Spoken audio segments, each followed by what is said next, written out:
this brother of yours was dead and has come to life.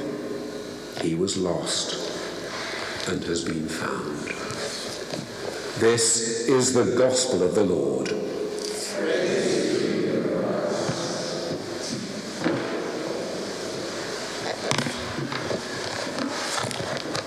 May the words of my lips and the meditation of all our hearts be acceptable in your sight, O Lord, our rock and our Redeemer. Amen.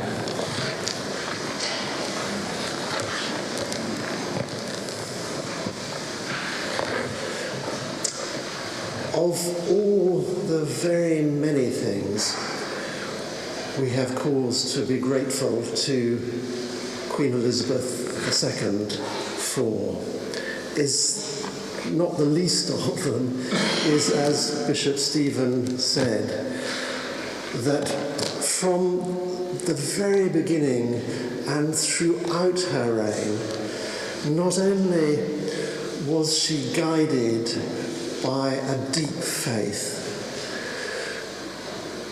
but she referred to it with a completely unembarrassed naturalness throughout her reign.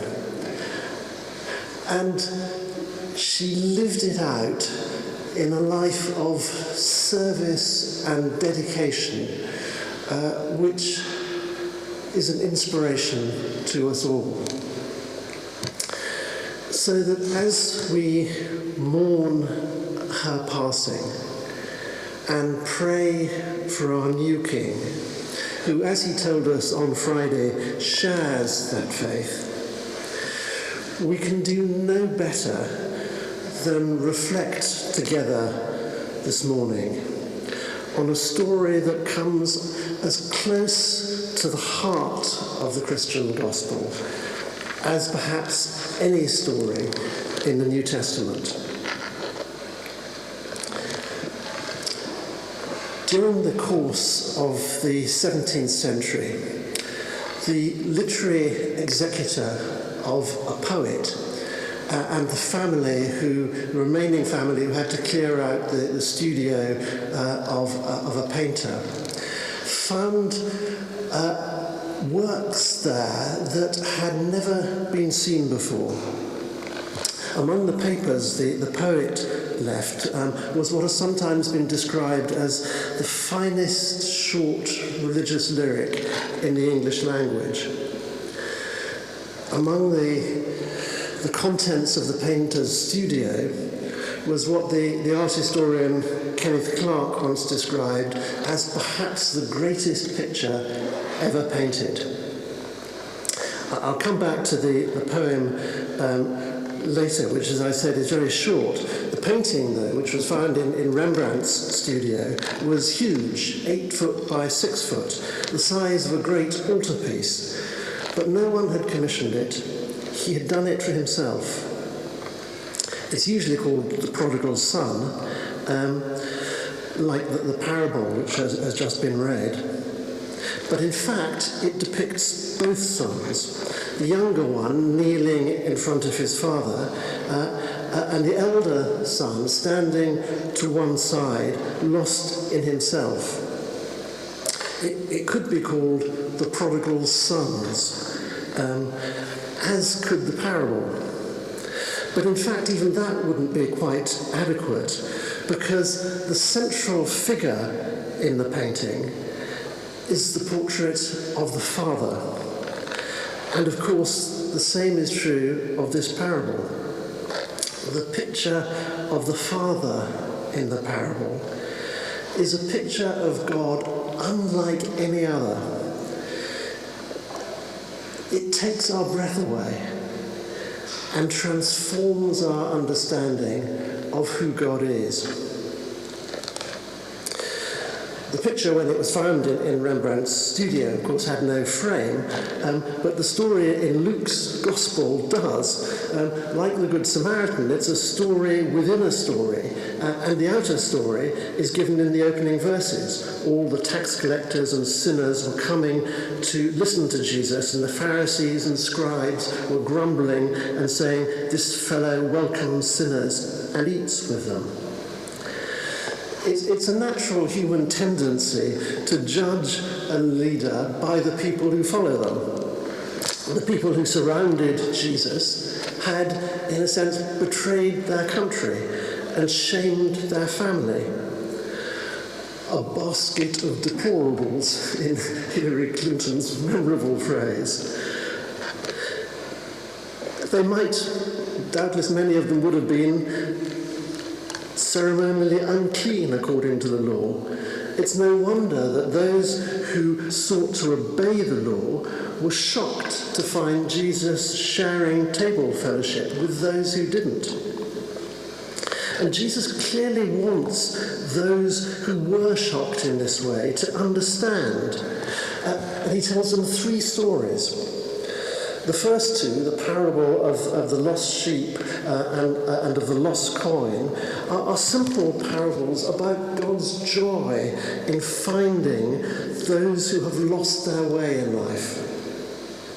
But this third story, the scribes and the Pharisees find themselves included in the story and depicted as those who have also lost their way.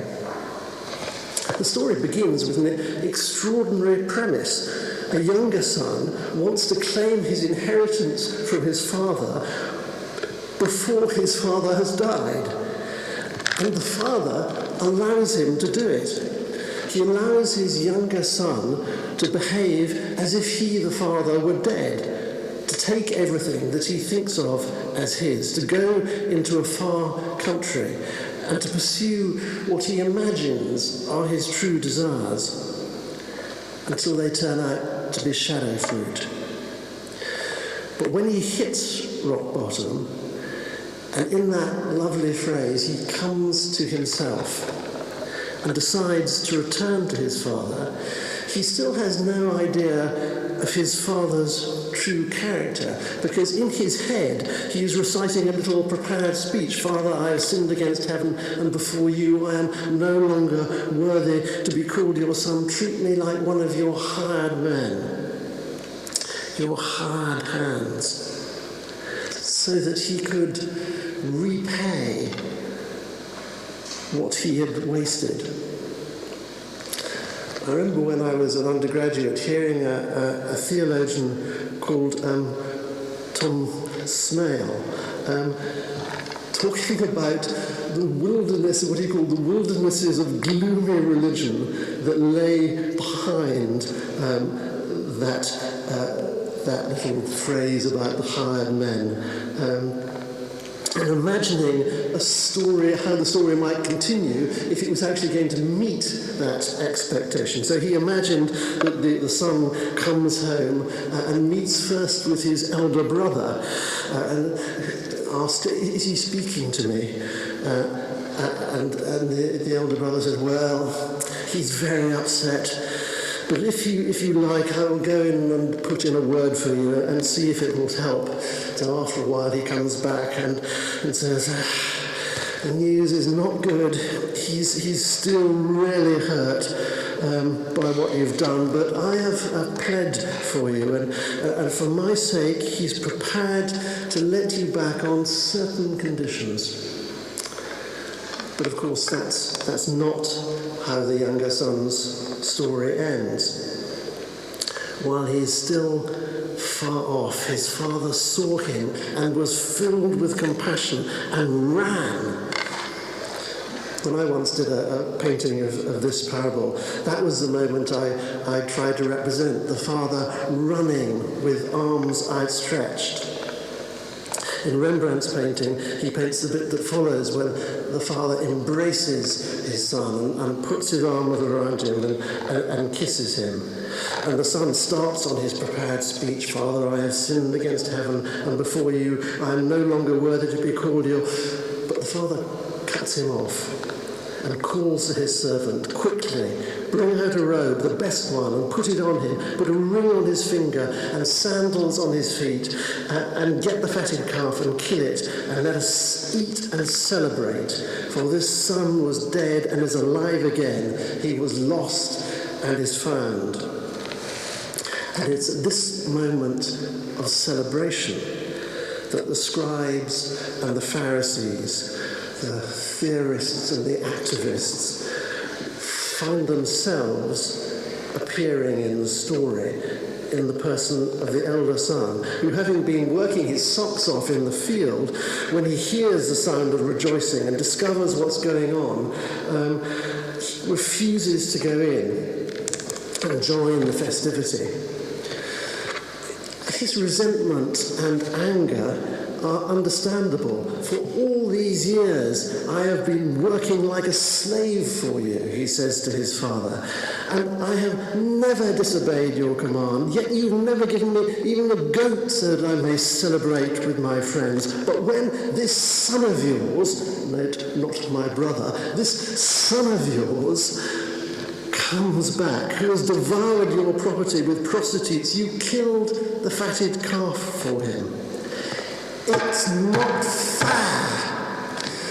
We can all identify with that emotion. But the trouble is, his resentment and anger have taken him as far into a distant country as the younger son's rebellion.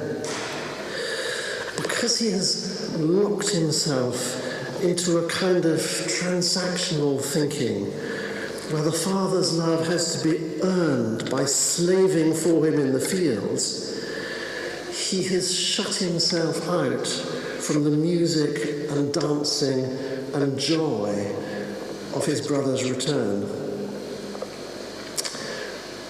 But his father doesn't leave him there. Just as full of compassion, he ran out to find his wayward younger son, so now, full of compassion, he comes out to find and plead with his bitter elder son. He calls him, it says son there, but in Greek it's teknon, child, to assure him that he is loved, that there has never been any question of earning his position. All that I have is yours. Nothing is earned. Everything is grace. Will the elder brother come in or stay outside? The story ends on a cliffhanger, because the only people who can decide how it ends are the people to whom Jesus is telling it, the scribes and the Pharisees. Will they stay imprisoned in their own righteousness, or will they recognize, as Paul, who described himself as a Pharisee of the Pharisees, as he recognized that we are all a basket of deplorables, and in that recognition discovered the grace of our Lord overflowed for me with the faith and love that are in Christ Jesus. At the heart of the story is a portrait of God's love. I mentioned at the beginning a poem that was found among the papers of a 17th century poet. The poet, if you hadn't guessed, was called George Herbert, the priest of a tiny church near Salisbury, and just before his death he sent a collection of his poems to a friend, Nicholas Ferrer, with the instruction that he should throw them away unless he thought they might be useful to someone. Well, Ferrer did think they might be useful. The collection is called The Temple, and it's structured like a church. It begins with the church porch and then leads you in past the windows, the altar.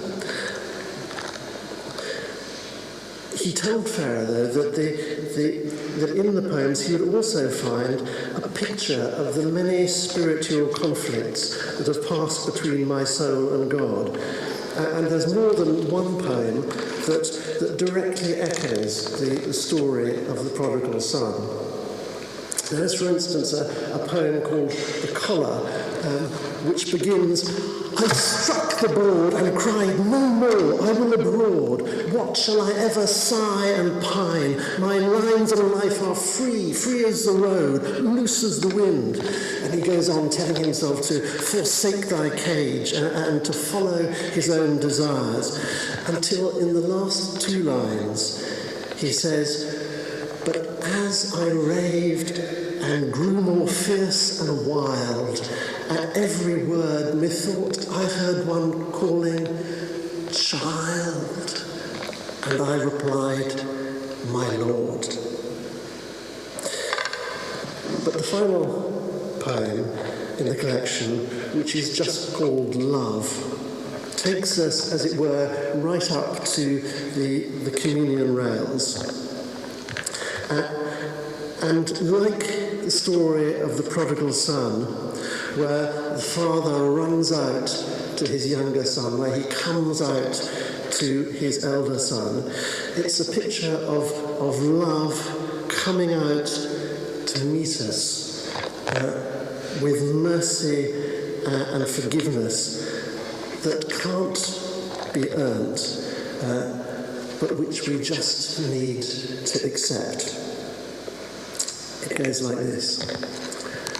Love bade me welcome, but my soul drew back, guilty of dust and sin. But quick-eyed love, observing me grow slack from my first entry in, drew near to me, sweetly questioning if I lacked anything. A guest, I answered, worthy to be here. Love said, you shall be he. I, the unkind, ungrateful, ah, my dear, I cannot look on thee.